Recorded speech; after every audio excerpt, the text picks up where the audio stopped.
A long time ago, in a kingdom in France, lived a handsome prince named William. Prince William was a brave, strong, and honest man. When his father passes away unexpectedly, William is crowned as the king. As a king, he was very attentive to the needs of his people. He always made sure they were well taken care of.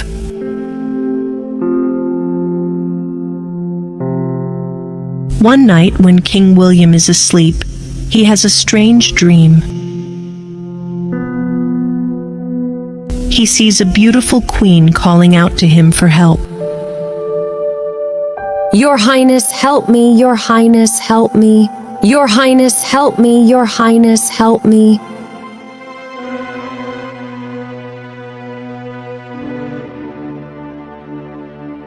What kind of a dream was that?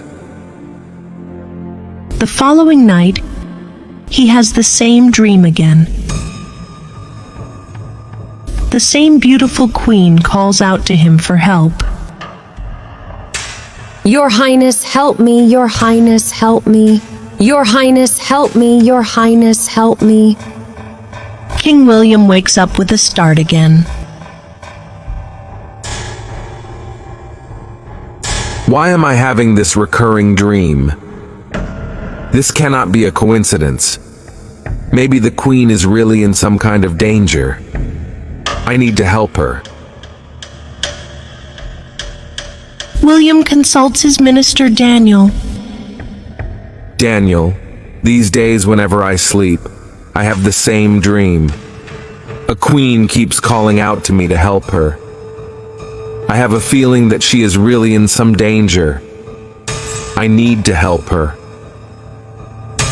Your Highness, I don't understand what you're saying. I believe your mind is playing tricks on you. Your mind is overwhelmed with the problems of your own people. That is why you are having these dreams. No, Daniel, that is not the case, and neither is my mind playing tricks on me. I'm sure this queen exists in reality, and she is actually asking me to help her. How are we supposed to help her when she appears only in your dreams? You don't even know which kingdom or region she belongs to. How are we supposed to find her? Daniel, take over my responsibilities for a while. I will go look for her by myself and try to help her. Daniel is taken aback by the king's words. Your Highness, please don't run behind a shadow. How will you find someone if you don't even know their name or address? William doesn't pay heed to his minister's advice and rides off alone in the quest to find the queen of his dreams. William owned a sword that could vanquish even the most powerful enemies.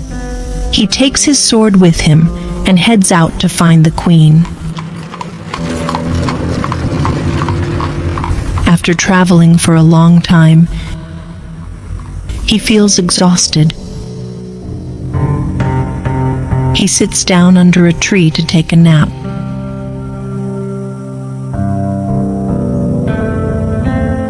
Once again, he sees the same queen in his dream. Your Highness, you are headed in the right direction. But be careful. Your journey ahead is paved with many perils.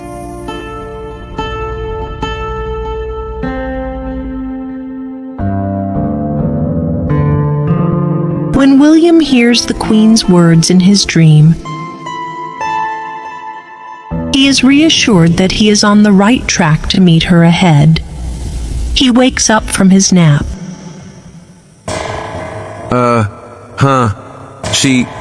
She came in my dreams again. Maybe she can talk to me because of some psychic powers. She is also telling me that I'm headed in the right direction. Now I'm sure of which direction I should follow. William continues his journey in the same direction. He reaches a dense jungle filled with wild animals. These are bloodthirsty and aggressive animals.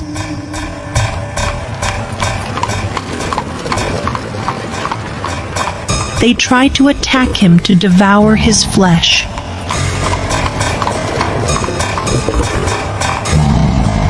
He uses his sword to kill these animals.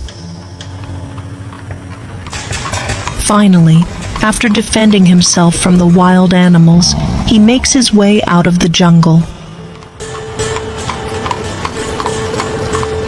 After that, William reaches a wide river. The river is infested with enormous crocodiles.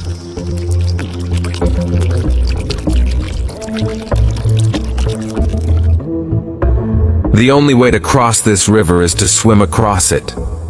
William wades into the river. The crocodiles approach him in order to feed on him.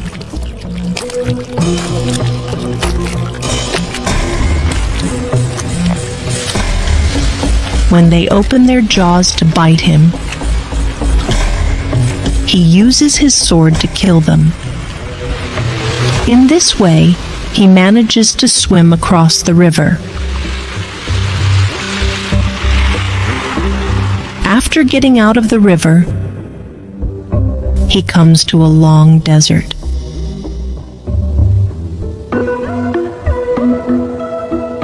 He walks across the desert and reaches a kingdom. Maybe this is the kingdom where the queen resides. William is relieved to finally reach the kingdom.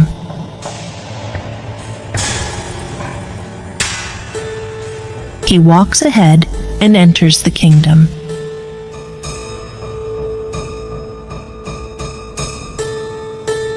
He notices a gigantic demon breathing out fire and tormenting the people of the kingdom. William is taken by surprise upon seeing the demon. This demon is hostile and cruel. Maybe the queen of this kingdom called out for help to be saved from this demon. If I don't destroy him, he will make life a living hell for these people.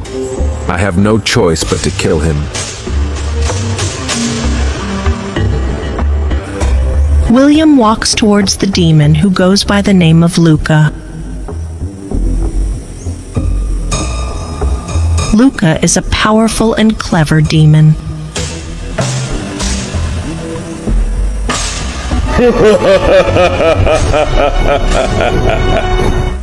Now who are you? Are you not aware of who I am? People take one look at me and run away in fear. But look at you, inviting your own death by coming in front of me. I have to admit, I have never met anyone as brave as you. Do you not value your own life? I cannot stand here and watch you perform these cruel acts on people. Leave them alone, or else I will not leave you alive. You will kill me? I will smash you into the ground like a puny mosquito.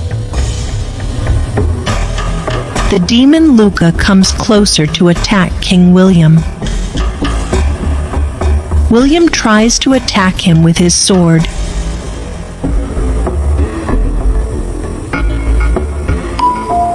Luca appears to vanish into the ground. William is baffled by this action. The demon appears again. William attacks him again. The same thing happens again, and the demon vanishes below the ground. Your Highness, stab the ground 3 times, right where the demon seems to vanish. William takes his sword and stabs it under the ground 3 times.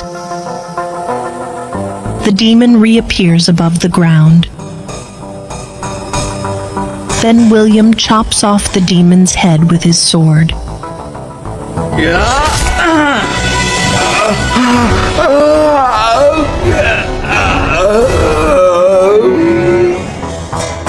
After the demon is dead, the people of the kingdom come out of their houses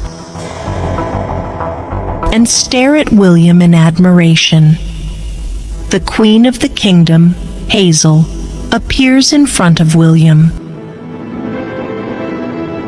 She is ecstatic to see William in front of her. William is also spellbound by the queen's beauty. Your Highness, you have done me and my people a huge favor by killing the demon. I will always be indebted to you.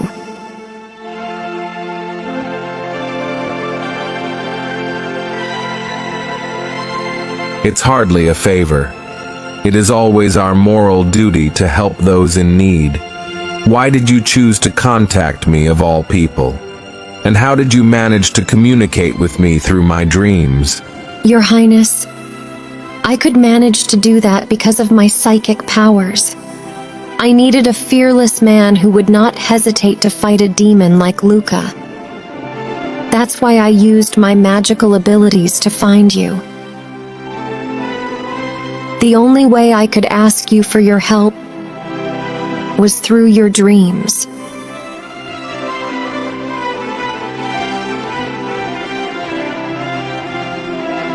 You became the queen of my dreams. How could I not come to help you? Queen Hazel, when I saw you in my dreams, I also fell in love with you. Will you please marry me? The queen blushes shyly on hearing the proposal. Her shyness conveys her acceptance of the proposal. Queen Hazel has also fallen for King William. After some days, the two get married amidst pomp and grandeur. They live happily ever after.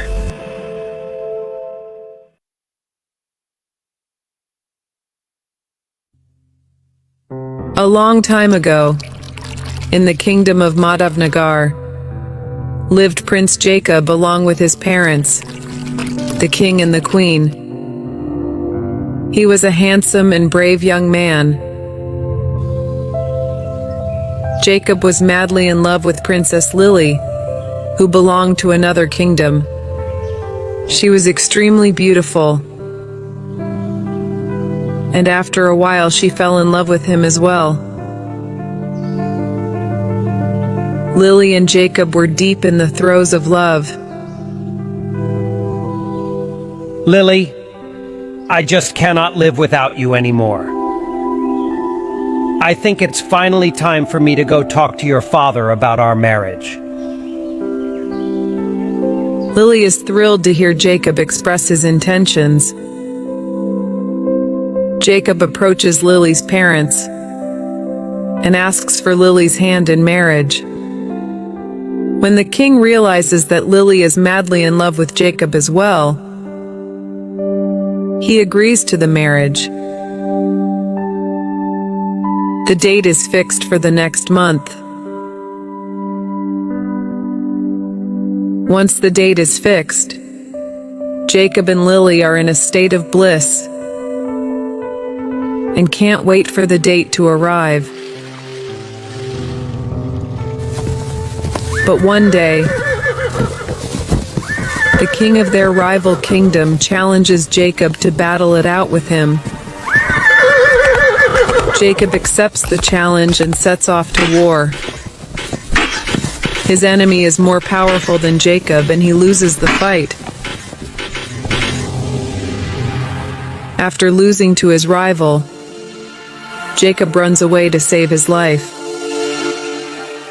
He jumps off a ravine into the river to escape.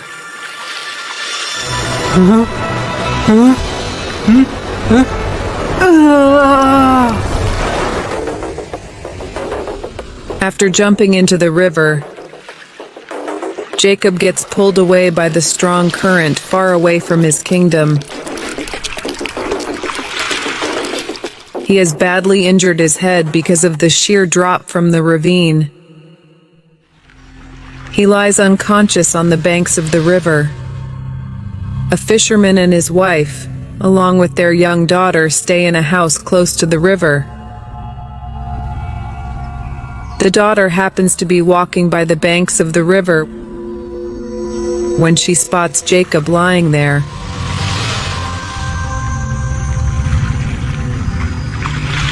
When she finds him bleeding from the head, she quickly supports him on her shoulder and takes him home.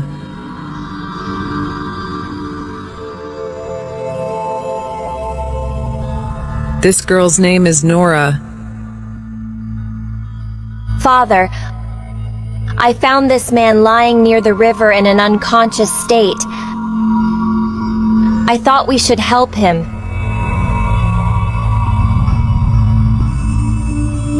Nora's parents are pleased to see her so kind and helpful, but they are old now and can't take care of the man. Nora takes up the responsibility of bandaging his head and tending to him. After some time, the prince regains consciousness. When he looks around him, he seems baffled and disoriented.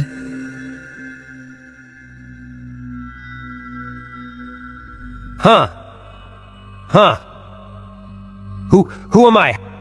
How did I come here? Why can't I remember anything? When Nora and her parents hear this,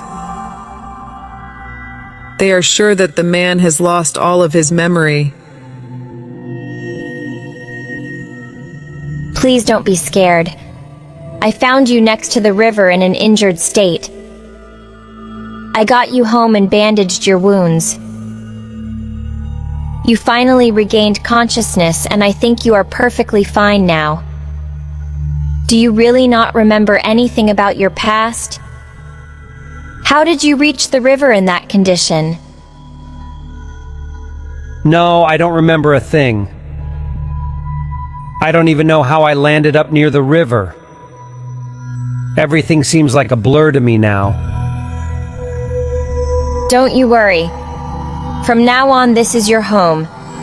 And from now on, I will address you as John. From that day onwards, Prince Jacob, who had lost his memory, continues living in Nora's house.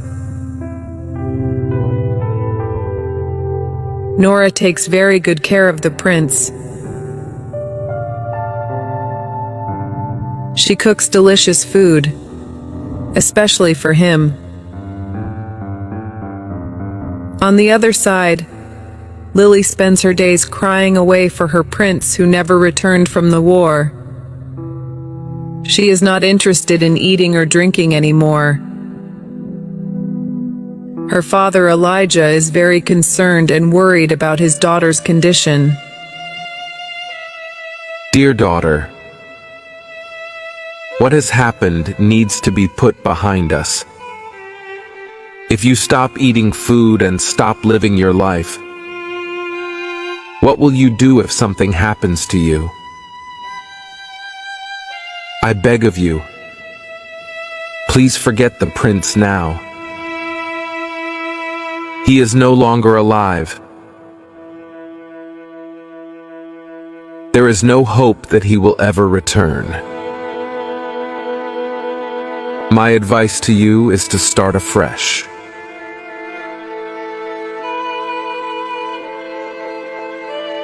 No, Father. I can never forget Jacob as long as I live. He is my one true love. It is not in my control to forget him. Father, if my love is true, Jacob will definitely return one day. My heart cannot accept that he is not alive. He has to come back to me. Till the day he returns, I will live my life only with his memories. Lily refuses to move on and forget about Jacob in spite of her father convincing her to do so.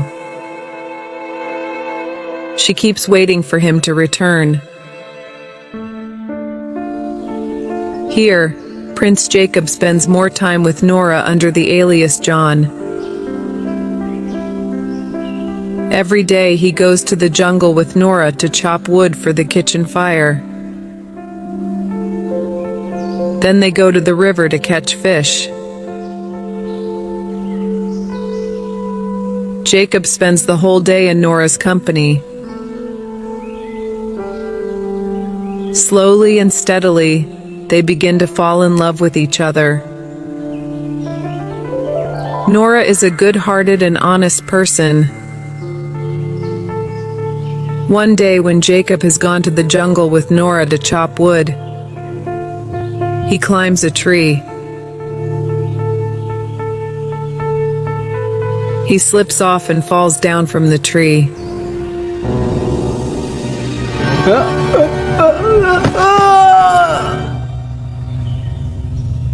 He lands on his head and injures it again. He lies on the ground unconscious. Nora sees him lying unconscious and runs to him.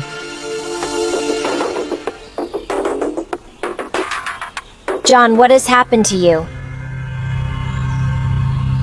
Nora quickly splashes some water on his face. He regains consciousness, then looks at the jungle around him. He seems to be confused. How did I reach here? And who are you? John, what has happened to you? It's me, Nora. Why are you saying all this? My name is not John, it's Jacob. I'm a prince. Please forgive me, but I don't think I know you. After listening to Prince Jacob, Nora's eyes well up with tears. She understands that the prince has regained his lost memory. Lily must be waiting for me. I need to get back. We are to be wedded. I had jumped into the ravine after getting injured in battle. I don't remember a single thing after